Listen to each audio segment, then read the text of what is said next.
Desde entonces lo único que veo en un tío cuando me lío con él es su fecha de caducidad. ikintu cya mbere mbona iyo mbonye umuhungu ushaka kuntereta mbona itariki natandukaniyeho na sheri wanjye 25 z'ukwa 10. No va a haber ningún tipo de confusión. Niwishimagize cyangwa witakagize royi ntago nagukunda.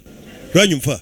Luego y te tomas un batidito. Estás tan elegante con esas gafas de Harry Potter. Cyakoze yambaye tuno turinete turakubera ubusa nka Harry Potter. Ubusa nka kabogari. No están graduadas. Ndabona atari n'izamaso. Rollo. Ndazambara kuko ari nziza gusa. Ni Barini wazimpaye. Desde hace tiempo.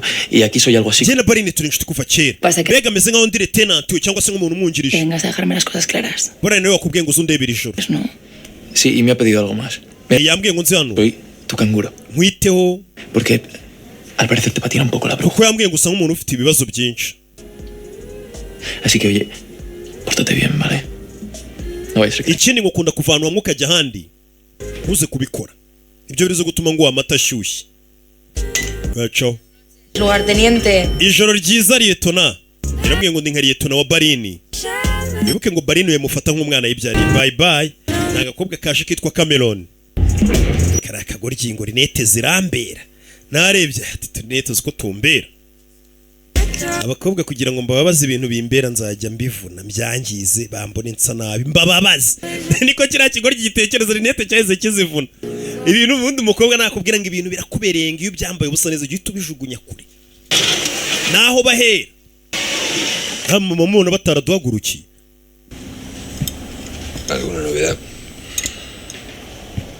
Barakwereka ninjoro yarabyutse. ¿Qué haces despierto? Abana bose bararyamye. Nabuze bitotse.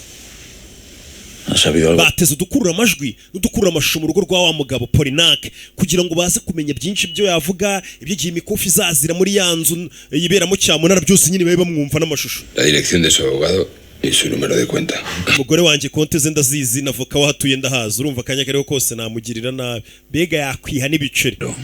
Tienes que pensar en positivo. Divorce ya gatatu nibabaza kurusha ya mbere. Enhorabuena. Ibyo urabizi. Yo llevo 24 años. Umugore wanjye tumaranye imyaka 24. Contrarla tuve 2 historias de mierda. Ariko mbere gura nawe narahuye n'abandi bagore babi. Por favor, te lo pido. Uyu mba numva rero tuzarambara. El amor de tu vida es una patraña. Ibyo kuvuga ngo urukundo ngo rwanya rwo ngo ruzamara ibihe byose ibyo biba mu migani gusa. Umva amagambo ya Barini. Y perdona que te lo diga, pero